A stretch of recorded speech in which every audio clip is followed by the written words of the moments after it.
Your page 2, right? Yeah. 1 second though.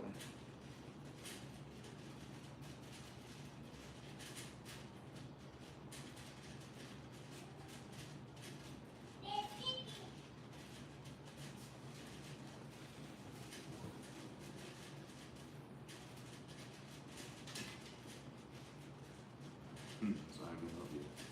Yeah, you gotta give it a second. It's probably up in live though. But, I'm gonna check on your page then.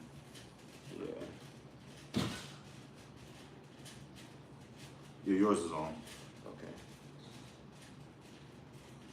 Okay, I see it too. All right, we just get started. I'm sure that was live too. All right. Shalom. Shalom. We want to give all glory, honor, and praises to Yahweh, Yahweh by Hashem, Yahweh Yahweh Shai, Shai, by Hashem, Chakodash. Chakodash. Double honors to the apostles, the elders, and great millstone, the room and teach well. Peace up, salutation to the elect, 144 first fruit. All right, as you can see from the title of the lesson or the stream, Revelation chapter 9 overview. It's not going to be in-depth breakdown. There's plethora of breakdowns of Revelation 9. Shoot, even on my page, there's a breakdown of Revelation 9. Elders, apostles have breakdowns of Revelation 9. We just want to get an overview of it, a starting point for, I guess you could say, Revelation 9 for beginners. You know what I'm saying? A starting point to where to go so you can understand. What we're going to do here is pretty much, we're going to go through the entire chapter pretty swiftly, get notable names, and then break down notable things that you know can understand in this chapter. You had any opening words? Nah, man. If I can say, and also this concerning prophecy is going to cover World War I, World War II, and one of the main prophecies that we're still waiting on, World War III. You know, for those who don't know. But yeah, that's pretty much it, bro. Yep. Gone. So without further ado, we can get it started in Revelation 9 and 1. This is Revelation chapter 9 and verse 1. And the fifth angel sounded, and I saw a star fall from heaven unto the earth. And to him was given the key of the bottomless pit. So just what we're gonna paint the picture on there, and I'm gonna really let this brother spearhead it. Okay.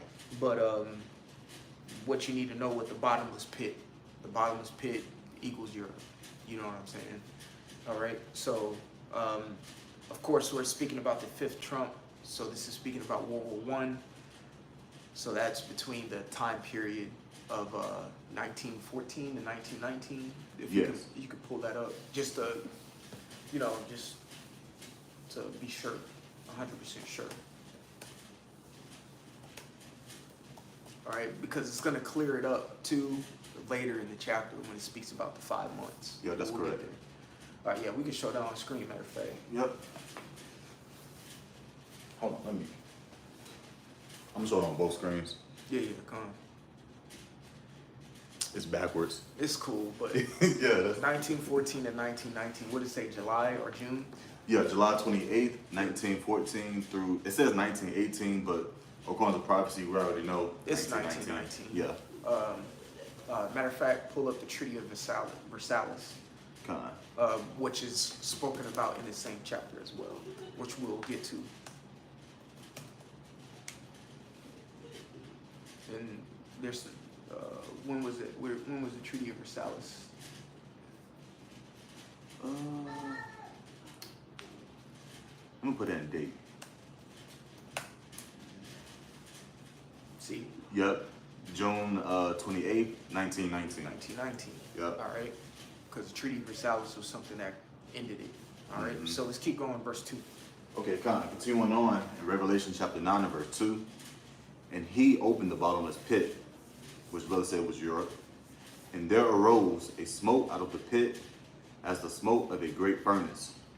And the sun and the air were darkened by reason of the smoke of the pit.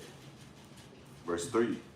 And there came out of the smoke locusts upon the earth. And you got this. And unto them was given power as the scorpions of the earth, as the scorpions of the earth have power. So we all know it's not talking about literal locusts, but during that time, John the Revelator, he's not going to say, World War I planes. Because, how can I put it? You can help me. He couldn't comprehend how to put it the best way he could. There was no such Compare it, yeah. there was no such thing as planes in 96 AD. Yeah, basically. There was no such thing as aviation in 96 AD. Mm-hmm. So he had to try to explain it the best way he could. And what flies? Locusts. Locusts, yep. And what makes that deep kind of propeller noise that we hear, as in a natural noise, locusts or cicadas. Yeah, cicadas. When they fly past you, Mm-hmm. shit, even a wasp, that low bass humming noise, and Yeah.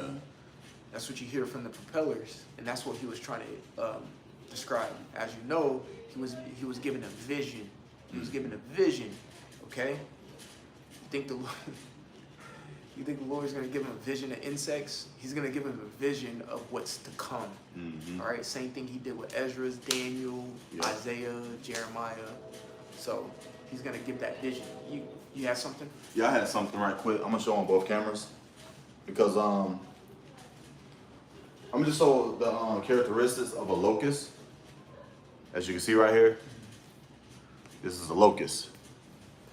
You see that?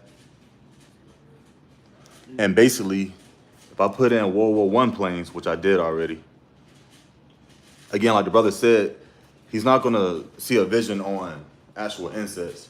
But this is what basically John the Revelator saw. You see the comparison? Similar yep. shape. Mm-hmm. The plane has 4 wings, okay? Now, if I go back to this picture, also the locust has 4 wings. Yep. So basically those are the World War I planes that John the Revelator witnessed, okay? Yep.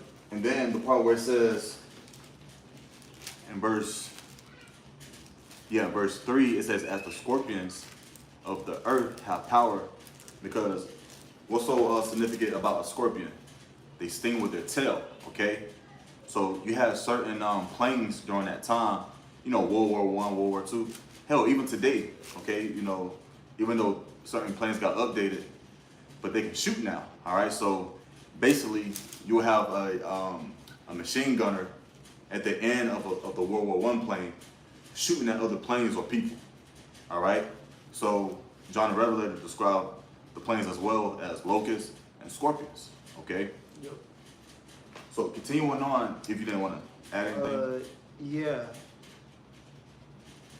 This is because we're explaining this thousands of years later. So this is Psalm chapter 119 and 100. It says, I understand more than the ancients because I keep thy precepts. All right. So we're keeping the precepts all the way up to today. Mm-hmm. Our apostles and elders have kept the precepts all the way up to today in order to break down Revelation 9. Therefore, we understand what he's talking about. Mm-hmm. All right. So the apostles and elders of Great Millstone, you could take it all the way back, but let me just say, of Great Millstone, they broke this down with diligent studies. Mm-hmm. Going to the library, there was no such thing as a blue letter Bible, or they couldn't just simply Google. They did thorough laboring. Okay. Matter of fact, pull up Matthew real quick. Matthew, shoot.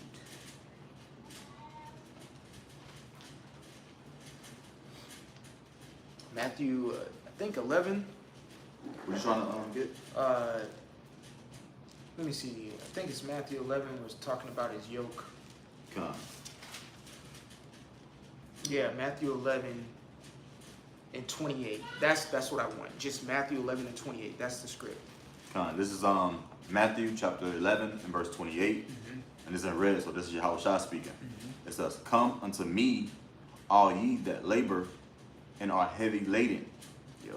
and I will give you rest. Right. So the apostles and elders, great millstone, have labored and are heavy laden to come up with this, to reveal this revelation to men like me and Zachariah, to give an overview for you.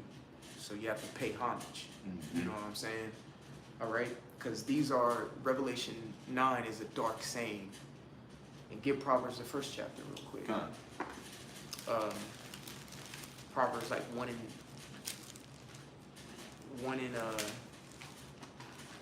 like start at 5, 1 and 5 or something like that. This is the book of Proverbs, chapter 1, starting around excuse me, starting around verse 5. And it reads, a wise man will hear and will increase learning. And a man of understanding shall attend unto wise counsels. There you go. So we read Matthew 11 and 28. Those that labor and are laden, okay?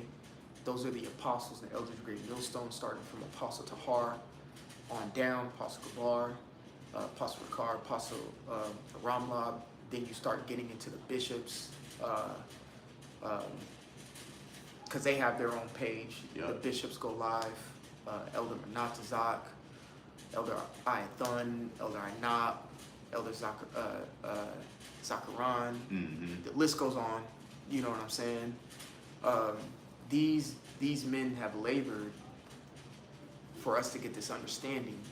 And when it talks about what it just read in Proverbs 1 and 5, a wise man will listen and attain to wise counsel. Those are the wise men you attain to. All right, keep going. Kind of continuing on in Proverbs, verse 6, 1 and 6, and it says, to understanding a proverb in their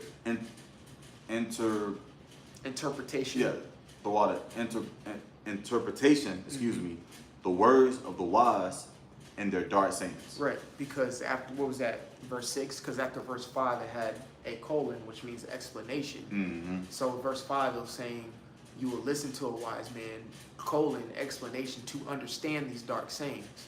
So going back to Revelation, the 9th chapter, it's a dark saying which we're reading right now. All right? It's a dark, and we're just overviewing it. And we're already multiple precepts in. You know what I'm saying? And we already understand by verse 1 and 2 and 3, which this brother just beautifully broke down. This is speaking about World War I. And verse 3 is starting to give example of the plains, likened unto a locust. Okay? We know more than the ancients because of the precepts. Precepts means a charge or a commandment. We still keep the commandments thousands of years later, which brings forth thousands of years of understanding all in one. Therefore, we can break this down now and understand what this was talking about and understand that this did come to pass. All right? So, one more point. Because John the Revelator was likening these plains unto locusts, and then you said you got to the part with the Scorpions. Scorpions? Yes. Keep explaining it, bro, because I think I cut you off. Salaki. Well, like I said before, it says, I'm just reread it. This is Revelation chapter 9 and verse 3. And there came out of the smoke locusts upon the earth, which we already went into, and unto them was given power, as the scorpions of the earth have power. Okay, now it's describing, he also says these planes as scorpions as well, just due to the fact, what's so significant about the scorpion? All right, all their power, or how the way they hunt, etc., or defend themselves, is within them that tail right there. You know, you get stung, it hurts. Okay, and it could possibly kill you. All right, so upon those planes, you will have your machine gunners. Okay, and hey, if you get hit, man, you through. All right, they was there to defend and to kill. Right. Okay, so that's basically what he saw. Right. That's the best way he can describe how the way it was during that time. Yep. So just to bring a further point on home for maybe naysayers who think this is out the ass. When we say that John the Revelator is explaining the best possible way he can explain a World War I plane with locusts and scorpions. Let's give a plane, a warplane of modern time. All right, and just to bring the point even further home, I used to be in the military. Okay, I used to be in the military, so I know what this plane is, and they describe it as a Warthog. Why would they describe it as a Warthog? All right, the plane is called an A-10 Thunderbolt or an A-10 Warthog, and they describe it as a Warthog because of the sound that it makes when I think it has like a 35 millimeter machine gun on the front end of it. All right, and when it shoots, it sounds like it sounds like that, and they call it a Warthog because that's what they can. That's how they explain it. Yep. You know, so that's exactly what John the Revelator is doing. And if you don't believe me, go look up what an A-10 Warthog is and go watch videos on it, and you'll hear the machine gun making that low, deep, grunting sound like a Warthog does. That's why they call it that. So it's the same thing that John the Revelator was doing with these airplanes. So locust with a scorpion tail on the end of it. All right. And then I also got, You got pictures? it's more history, more proof. Okay. I'm gonna show it right here first. You see, these are the planes right here. Hold on, let me. Can't really. Hold on. Like pull up a image. Yeah. Trying to get a good one. Yeah. Something like this. You see the plane right here? And you see the gunner, okay, holding the machine gun. And there's many other images, you know what I'm saying? Just look it up. Yep. Here it is right here as well. See this? So yeah, man, those are the gunners on those planes. And here's the airplane that I was talking about. They call it the A-10 Thunderbolt or the A-10 Warthog. All right. I think not too long ago they just discontinued these planes for combat, but these planes have a lot of kills in combat. All right. So look what I typed in. A-10 Warthog, and it pops right up. A-10 Warthog. And it pops right up. They call it a Warthog because of the sound that it makes. So it's the same thing that John the Revelator, he calls it a locust because that's the sound that it made. You hear them propellers, you know? So let's keep going. Kind of going back to Revelation chapter 9 and verse 4. And it was commanded them that they should not hurt the grass of the earth, neither any green thing, neither any tree, but only those men which have not the seal of the Most High in their foreheads. So get Ezra's 9 and 4. God. Because there's two different marks that are, so like Ezekiel 9 and 4. So like, yeah. There's two different marks that the Bible speaks of. You got the mark that's spoken about in Revelation 13 and Revelation 14, and then you got the mark that's speaking about In Revelation 13. Ezekiel. No. God. Yep. This is Ezekiel 9 and verse 4. And it reads, And the Lord said unto them, Go through the midst of the city, through the midst of Jerusalem, and set a mark upon the foreheads of the men that sign and that cry for all the abominations that be done in the midst thereof. Yep. That sign, that cry, it says set a mark on their foreheads, Mm-hmm. and that Hebrew word for mark Yep. is thawad. Okay, all right, that's that Hebrew word there. And then you got the other mark that's spoken about in Revelation 13 and Revelation 14. Okay, two different. All right, so reread verse 4 in Revelation 9. We're reading verse 4 in Revelation 9, and it We're reads, just going quick over this, so go ahead, bro.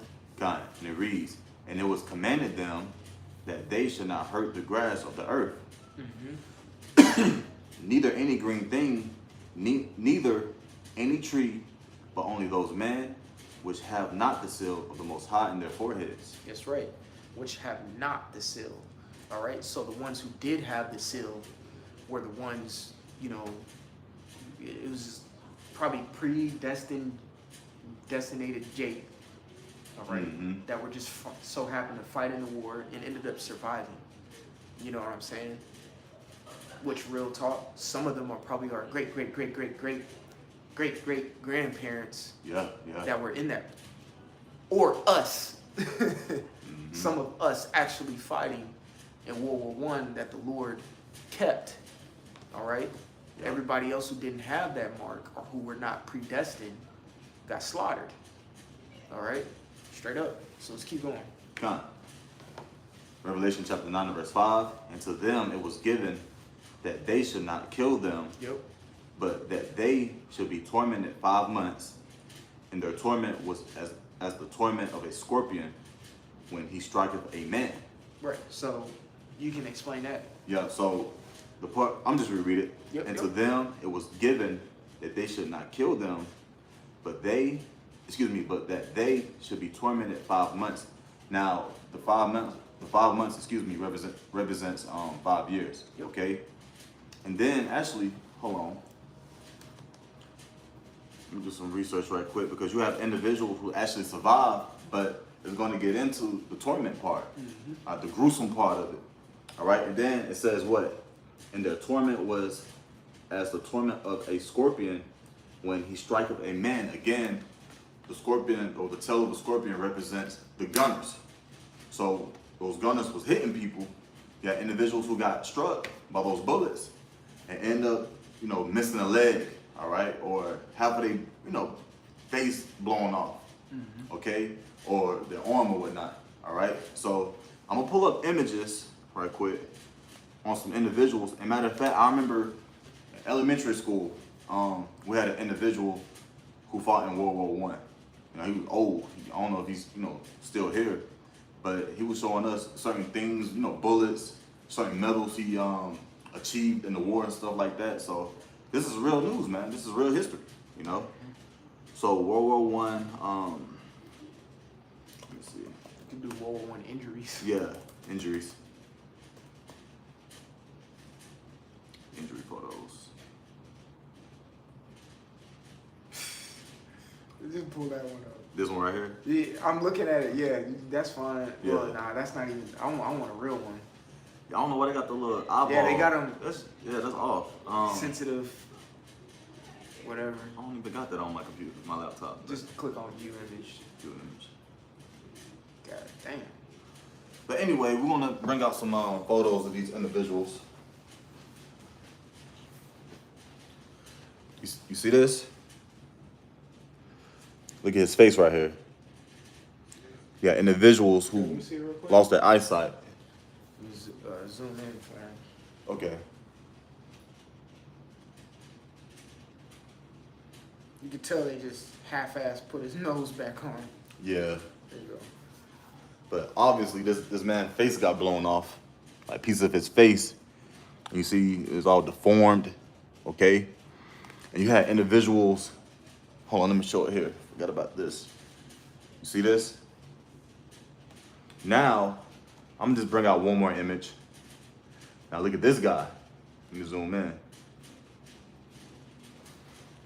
You see this guy right here? Face completely gone. And that's torment, man. Imagine going through this. You see this? His face is literally gone. Still alive. Still alive. That's why I said they should be tormented. Mm-hmm. All right. Now going back to the scriptures, in verse 6, and in those days shall men see death. One movie that comes to mind is Forrest Gump. And the guy who ended up being in the wheelchair. Oh, you talking Lieutenant Dan? Well, that's the spirit. You thought you was thinking Forrest Gump. I was thinking Saving Private Ryan. Okay. It has the same actor in it, Tom Hanks. Oh, I didn't know that. But You ain't seen for Saving Private Ryan? nah, Go watch Saving Private Ryan, bro. kinda. But I believe he got his legs blown off Yeah. inside the war. Yep. And basically, Forrest Gump saved him. And I believe months or a year went by, 2 years, whatnot.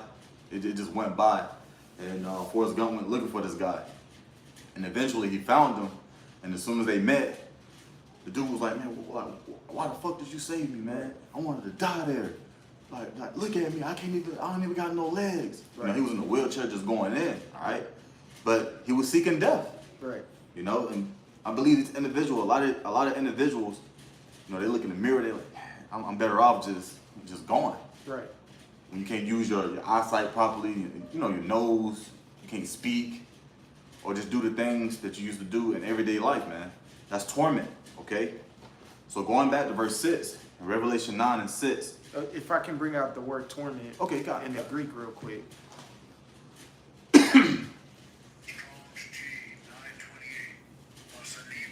Basanizo. It means, I'm just going to go straight to the point. It says to question by applying torture. All right. It's the spirit. I was down with the Miami brothers and we were going into, matter of fact, get Revelation 14. Where it talks about, I want to say like Revelation 14 and 8, maybe. Hold on. Yeah, start at Revelation 14 and 9. God, this is Revelation chapter 14 and verse 9. And the third angel followed them, saying with a loud voice, if any man worship the beast and his image, and receive his mark in his forehead or in his hand, the same shall drink of the wine of the wrath of the Most High, which is poured out without mixture into the cup of his indignation. Yep. And he shall be tormented with fire and brimstone in the presence of the holy angels and in the presence of the Lamb. Yeah, so these two verses give you a clear indication that time does not exist to the Heavenly Father, because he's the Ancient of Days. So if they're being tormented in the midst of the fire, meaning the lake of fire, which is the second death, all right, when you go into that word torture, just like I read, it says question by applying torture. So when they're getting tortured in that fire, they're gonna get interrogated by the Lord. And whenever you apply torture, you're usually interrogating. Yeah. So when they're burning up in that lake of fire, they're getting questioned. Well, why did you do this, or why did you do that?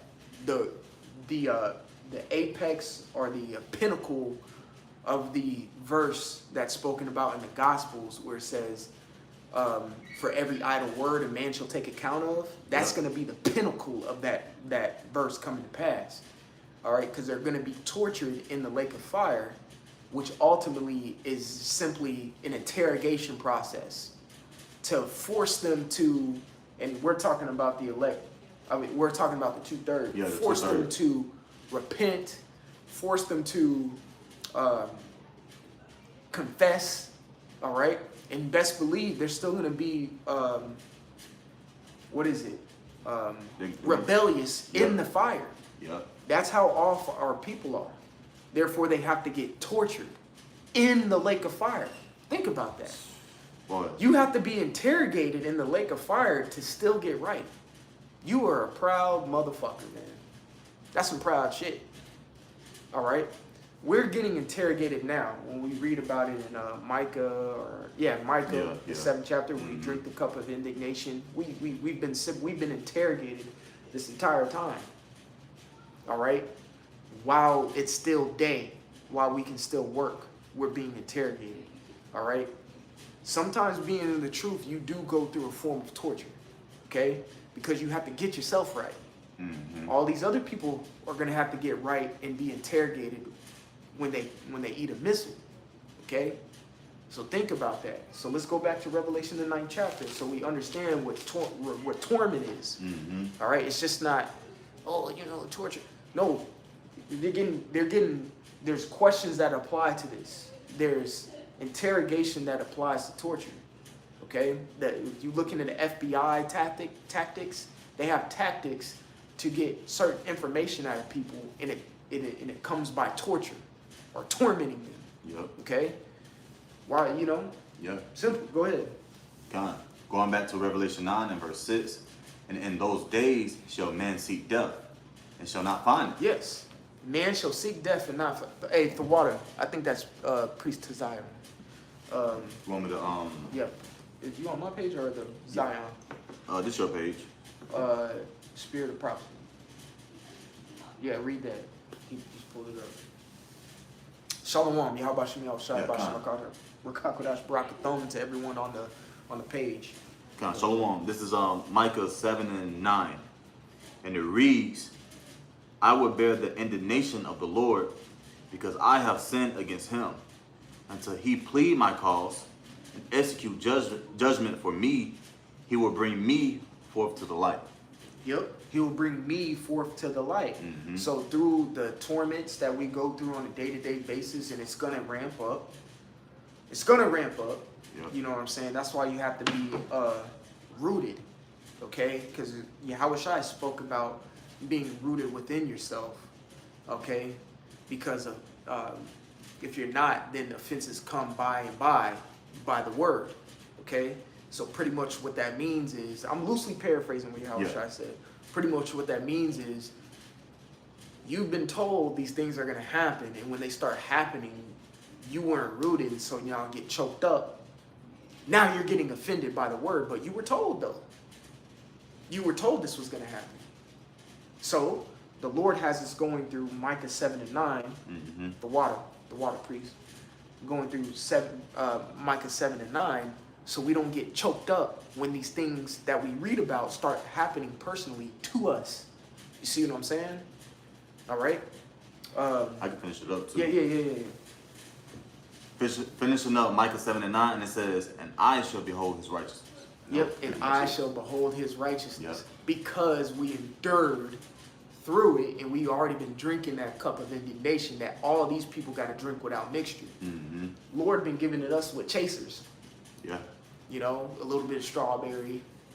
We sipping on a very strong strawberry margarita. I'm not trying to paint the picture like it's a light and easy thing that we're going through, but they gonna have to take moonshine to the head, and it's not a shot. It's gonna have to be one of them big boy cups, and they gonna drink it right back, just like that. It reminds me of Sting of Death. Sting of death. That's right, bro. They gonna really feel it. They gonna really feel that. Be very gruesome. Even the scripture talks about how they're gonna, many people gonna have the gnashing of teeth. It's not a pleasant feeling, you know. That's right. We'll come back and get all you bros precepts too. But the water, let's keep going. Kind of. Going back to Revelation chapter 9. Now we're at verse 7. And the shapes of the locusts were like. So I can reread verse 6 again. Okay, because that completes the torment section. Go ahead. Oh yeah, you're right. Going up to verse 6. And in those days shall man seek death, and shall not find it, and shall desire to die, and death shall flee from them. Yeah, so when you torment somebody, you're not trying to kill them. You're not trying to kill somebody if you're torturing them. You're torturing them. All right? That's what you want. Probably to extract information. Yep. You know what I'm saying? So go ahead, bro. Kind of continuing on, verse 7, and it reads, and the shapes of the locusts were like unto horses prepared unto battle. Because it's like anything you do, like before you go out to war, you have to prepare all your planes, make sure they're running right, etc., etc. You know, you just don't go out there because shit can get fucked up. You know, it says so that's what it means when it says horses prepared unto battle. It was a battle. It's war. Okay. And the horses represents power. You know. Now, continuing on to verse 7, and on their heads were as it were crowns like gold, and their faces were as the faces of men. Okay, which keep reading. Okay, keep reading. Read all the way to verse 9, and we'll go back.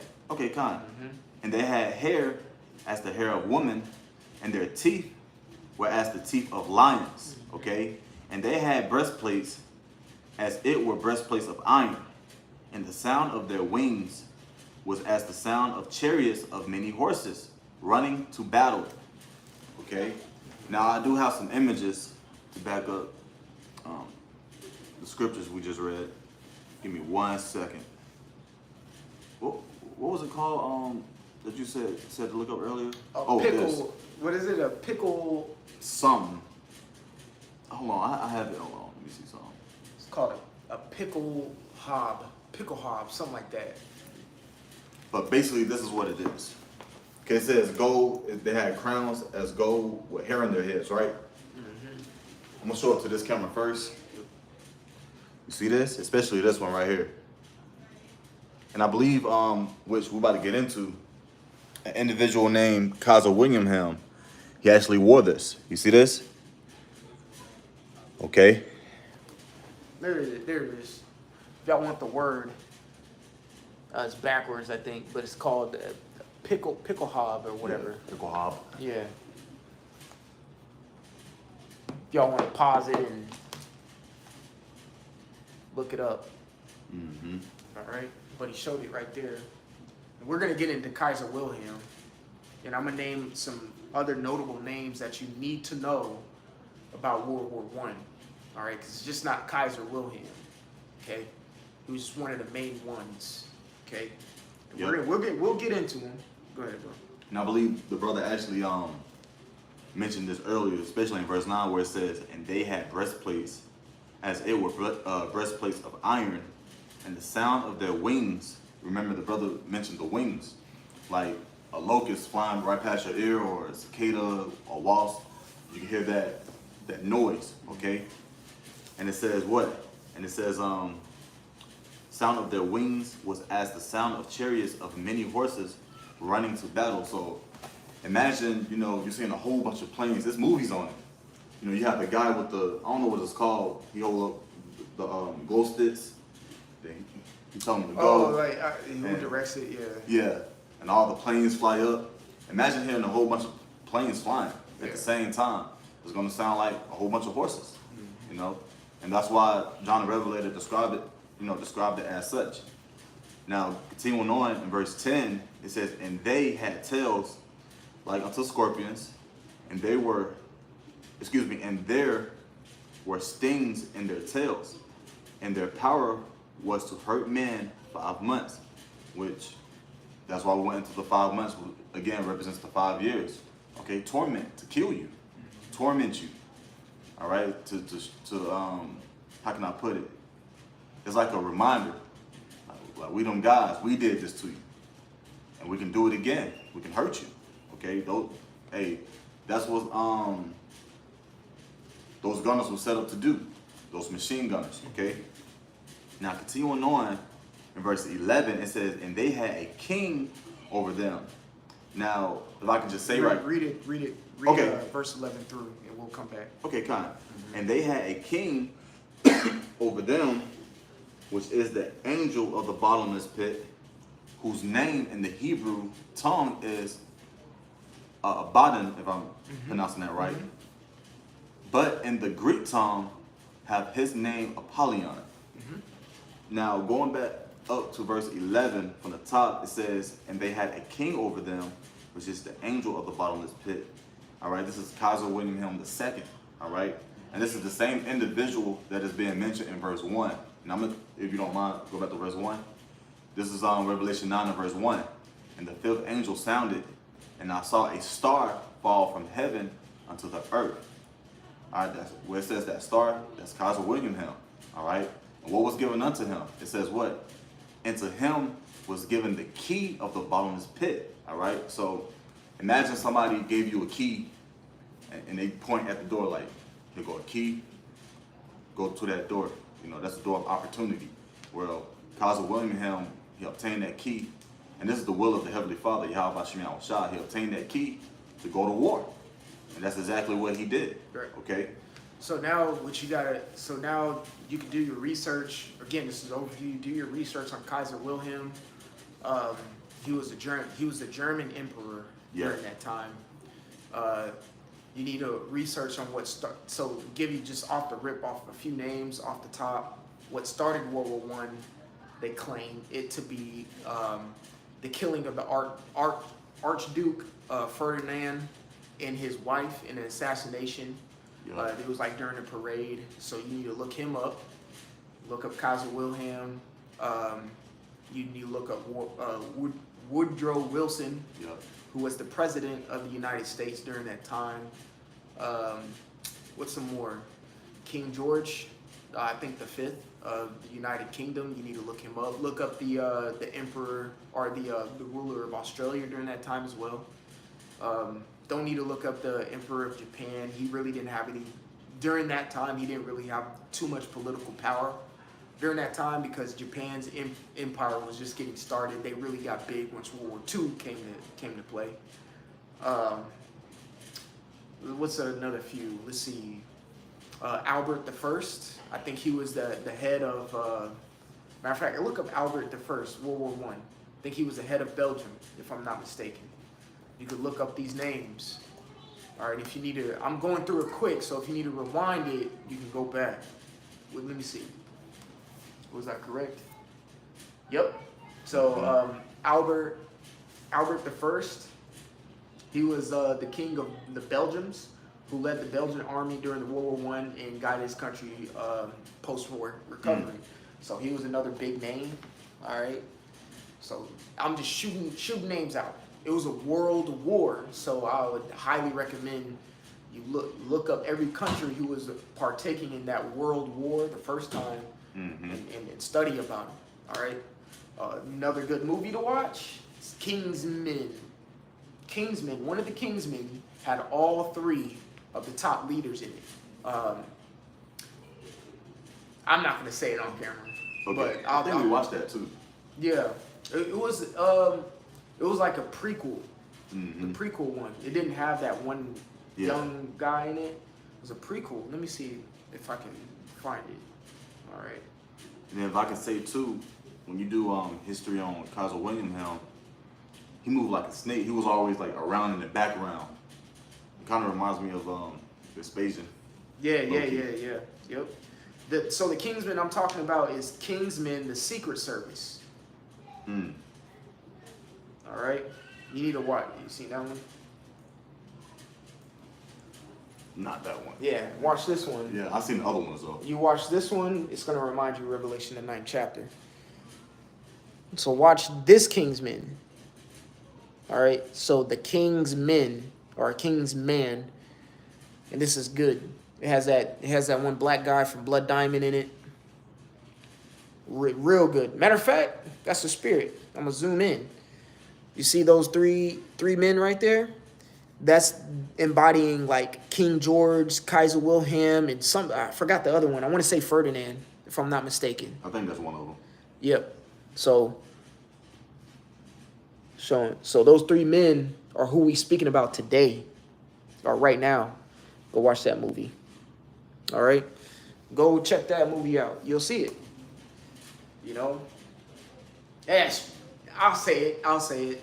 You know, me personally, I'm speaking as a man. How about that? Aha. So don't quote me on it. I'm speaking as a man.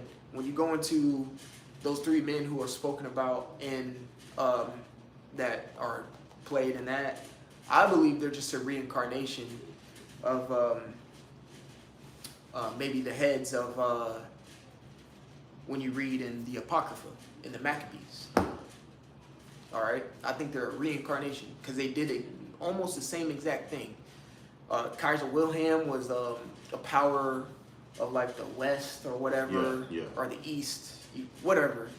And they were all powers of different sectors fighting against each other, you know? But that's neither here nor there. Don't quote me on it. All right, so let's keep going. Oh, one thing I did want to mention, it said Abaddon and Apollyon. Apollyon means destroyer. Destroyer. And the other one means destruction. All right, so very similar but different at the same time. All right, so let's keep going, bro. Kind of continuing on, Revelation 9 and 12. One woe is past, and behold, there come two woes more hereafter. Right. So, I was just gonna simply say, just let you know, World War I is over with now. yeah. And it says two more woes, are coming hereafter, meaning it's gonna explain about World War II. It's gonna get into future prophecy about World War III. Right. Okay.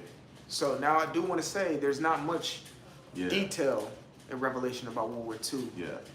But it's mentioned, all right? And the scriptures speak about 3 woes, all right? But it heavily speaks about World War I and III, and briefly mentions World War II. Now, also, too, if y'all want to write this in your notes, if you're following along, verse 12 is also speaking about the Treaty of Versailles, all right? So if you want to pull up Treaty of Versailles again, and there's some information. So I did mention some heads of certain nations, and one of the nations that you gotta, of course, understand is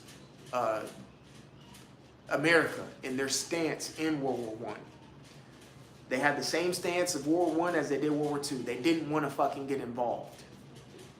At the end of the day, they started, once they got involved, the war ended. All right? That goes to show you America is that whore that sits on top of the beast, man. You're telling me a woman sits on top of a... Oh, Salaki, is that... Yeah, I'll check it. Yeah, check that.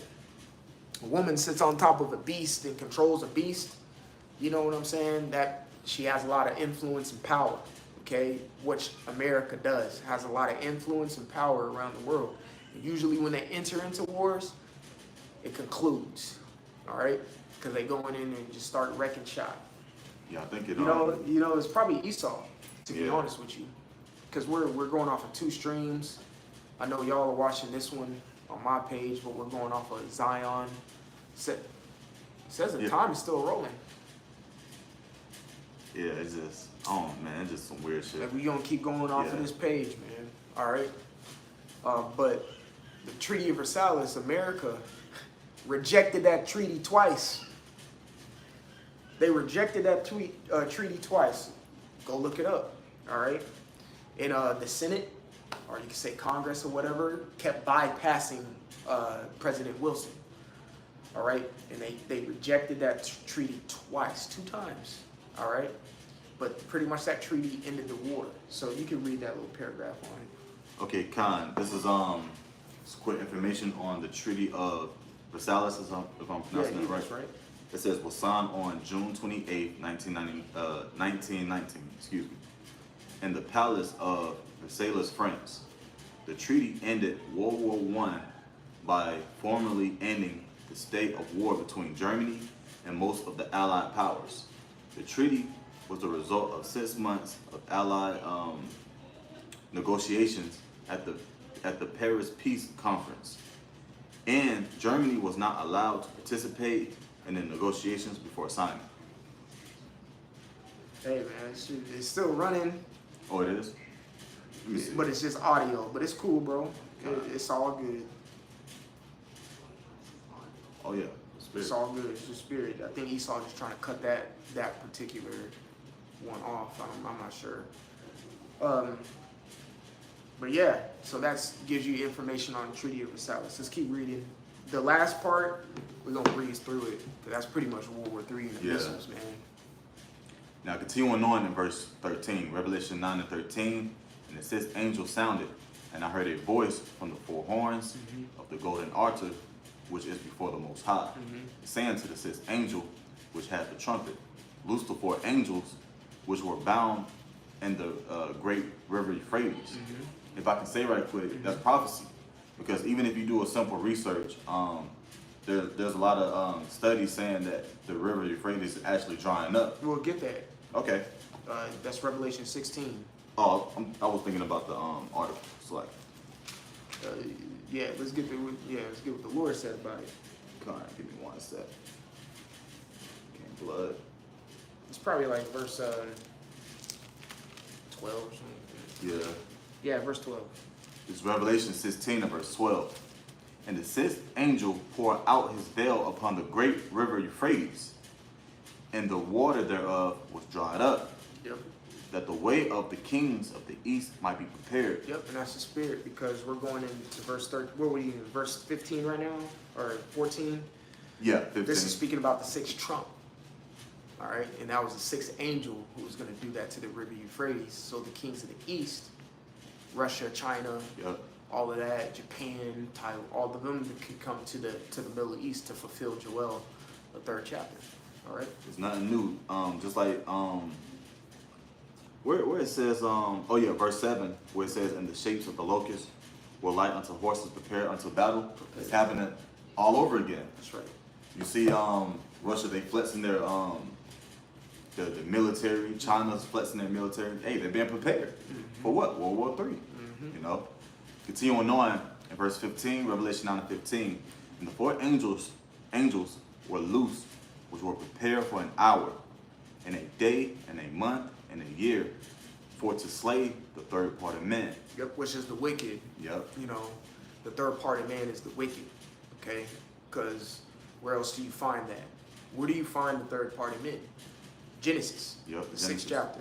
It speaks about the sons of men, sons of the wicked, the sons of God. Okay? Ultimately, the wicked is Esau. So that third part, you're going to wipe out Esau's ass. Okay? Go ahead. Continuing on in verse 16. And the number of the army of the horsemen were 200,000. And I heard the number of them. Basically 200 million warheads. Yep. Okay, continuing on in verse 17. And thus I saw the horses in the vision, and them that sat on them, having breastplates of fire, and of ginseng, and of brimstone, and the heads of the horses were as the heads of lions, and out of their mouths issued fire, and smoke, and brimstone. Keep going. Keep Con. going. Verse 18, and these three was the third part of men killed, by the fire, and by the smoke, and by the brimstone, which issue out of their mouths. Keep going. One more verse. For their power is in their mouth and in their tails. For their tails were like unto serpents, and had heads, and with them they do hurt. So now you can explain verse 17 through 19. So basically it's Synopsis. given characteristics of what these warheads look like, or the missiles I should say. All right, it talks about the breastplate, which is basically the middle part of the missile. It talks about and the heads were like, and the heads of the horses were like as the heads of lions, because if you think about a head of a lion, well, what's the strength of a lion? All right, and its jaws and its teeth. Okay, so therefore the power, all that destruction is going to be all the way in the missile, but the warhead, the front, Right. because once it hit its target, that what creates the detonation of the, the mushroom cloud, et cetera, the wind, the destroying wind or whatnot. Okay, and then it says, and out of their mouths issued fire and smoke and brimstone. Okay, and then it also talks about the silos, because that's where the missile is actually going to come out of, with a flip of a switch or a press of a button. Okay, so that's pretty much a quick rundown on what it looks like. Verse 20. And the rest of the men which were not killed by these plagues, yet repented not of their works of their hands, that they should not worship devils and idols of gold and silver and brass and stone and of wood, which neither can see nor hear nor walk. Neither repented they of their murders, nor of their sorceries, nor of their fornication, nor of their thefts. Yep, and that's what we were going into earlier about the torments. And that's why the lake of fire is going to come. And that's why the Lord said, you're like your father, the devil. Yep. That's being like 2/3 as well, too. You can apply the 2/3 to that script. Okay? That's because y'all been doing these sorceries and stuff just like your daddy, Esau. Yep. Get Isaiah 47. God. This is Isaiah. Isaiah 47 and 12. This is Isaiah chapter 47 and verse 12. Stand now with thine enchantments and with the multitude of thy sorceries, wherein thou hast labored from thy youth. If so be thou shalt be able to profit, if so be thou mayest prevail. Keep going. Thou art weary, in the multitude of thy counsels. Let now the astrologers, the stargazers, the monthly Prognosticators. the water, stand up and save thee from these things that shall come upon thee. Right. All right, you can stop it right there, but pretty Right. much that's speaking about the sorceries they did, just like it's speaking about the Revelation, the 9th chapter, which they're not going to repent from. And pretty much the Lord is saying, yeah, stand up with this, because at the end of the day, we read it in 2nd Esdras, we have read it in 2nd Esdras, that they were scared, but yet there's fight. So the Lord's like, yeah, come with all you got, because I'm coming with everything I got. I want to fight. You know what I'm saying? This fight is going to end up looking like Terrence Crawford versus Earl Spence. All right? It's surprising to them landslide victory. You know what I'm saying? You know, Esau gonna be looking like you know, I always throw it in there. Martin. Yo. You know, he had a big ass head. That's what he Yeah, look like. big lumps. Esau gonna get beat the fuck up. Yep, it's going to be a landslide victory. Yeah. And at the end of the day, they're not going to repent for the sorceries. Therefore, prophecy furthers on the destruction of the Edomites. All right? So that was pretty much an overview. I would say quick, but it wasn't. It was about an hour, but hey, that's just how the Spirit had it. Yeah. But we hit the points. You know what I'm saying? Lord willing, that was edifying. You had any closing preset? No. All right. Okay. Khan, so with that, we want to give all glory, honor, and praises to Yahweh, by Hashem, Yahweh Shai, by Hashem, HaKadosh. Double honors to the apostles and the elders of Great Millstone, rule and teach well. Peace, love, salutation to the elect 144 first fruit. Until the next time, we want to say shalom. Shalom. And like always, repent. Did I say that already? Repent, for Yahweh Shai is coming back sooner than what me and you believe. All right, shalom. Shalom. I got it. Okay, Khan.